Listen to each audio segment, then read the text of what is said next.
Konnichiwa mga kanihon. So, dahil maaga tayong nag-out sa work, ayun, so siyempre gagala tayo at mamaya niyo malalaman kung saan tayo pupunta. So, ayun na nga, naghihintay na kami dito ng bus. So, ayun, nakasakay na kami dito. So, pagod ang mga person, ayan. So, actually, after 15 minutes naman na biyahe, ay narating na natin itong Kansai Airport. Ayan, so bababa na kami. At kung mapapansin niyo mga kanihon, 4:30 pa lang dito pero pagabi na mga kanihon. Ang bilis kasi gumabi dito sa Japan mga kanihon. And then bago tayo sumakay ay kukuha muna tayo ng ticket mga kanihon. Ang mahal ng ticket mga kanihon kahit isang station lang, nauubos yung pera ko dito. Charot! So after naman na natin kumuha ng ticket, ayun nabulol pa nga. So pababa na kami at dito kami maghihintay ng train. Ayan. So after naman ng 2 minutes na paghihintay, ayan, pasakay na tayo sa train. Tapos yun, after 15 minutes naman na biyahe ay nakarating na tayo dito sa Renko Station. Ayan, so excited na kami at pababa na kami ngayon dahil papunta nga kami doon sa aming kagalahan. Actually, hindi naman gala. Magkakain muna kami mga kanihon. So ayun, mabubudol na naman tayo for today's video. Actually ayun, so maglalakad na naman ulit kami. Pagpababa namin dito sa Renko Station ay 30 minutes na naman yung lakad. Walang katapusang lakad mga kanihon. So pagod ka na nga sa work, pagod ka pa sa lakad. Tapos ito yung talagang Ferris wheel dito, ang ganda-ganda. Sana soon makausakay ako dito.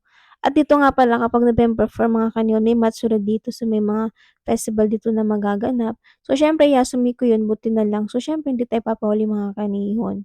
Ayun, so pauwi na nga kami. And bago kami maghiwalay nung mga kasama ko, ayan. Yung mga iba kasi mga kanina ay nakapunta na dun sa gagalaan namin kasi sila yung nauna na umuwi sa dorm namin. Tas kami naman yung pupunta ng isang kasama ko. So ayun mga kanina, umakyat na kami. Actually 15 minutes kasi yung lakad namin bago marating yung yan namin ng mga damit.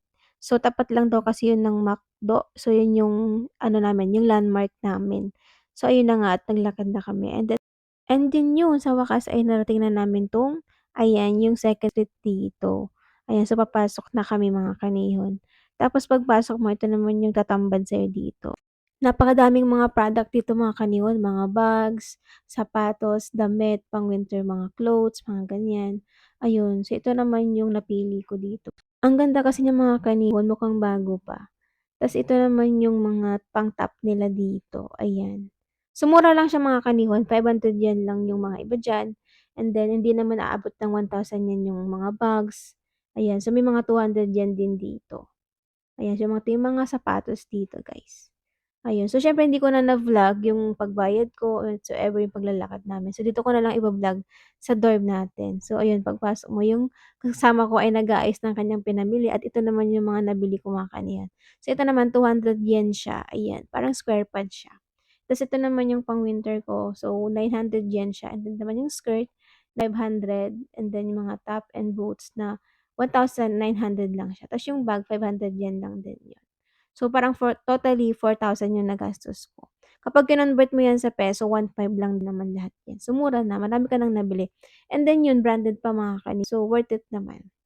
So, yun. After naman nun, ayan. So, kakain na ako mga kaniyon dahil hindi pa kami kumakain galing ng work. Ayan. So, ito naman yung mga food natin ngayon, guys. So, ito yung binigay ng senpai namin, yung dumpling. So, ayun. Tabi masyo mga kaniyo. So, see you in my next vlog. Bye-bye. Ingat palagi mga kanihon.